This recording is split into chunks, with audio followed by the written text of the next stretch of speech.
аяттарымызға қалтқысыз иман келтіретіндер, өздеріне сол аяттарымыз арқылы насихат айтылғанда, тәкаппарлыққа бой алдырмастан бірден сәждеге жығылатын және Раббыларына сен мінсізсің, ұлықсың.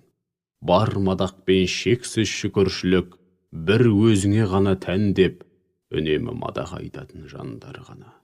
Олар түн ішінде төсектерін тәрк етіп, бір жағынан Алланың қаһарынан қорқып, екінші жағынан шексіз мейірімінен үміт еткен күйде, Раббыларына жалынып жалбарынып дұға етеді.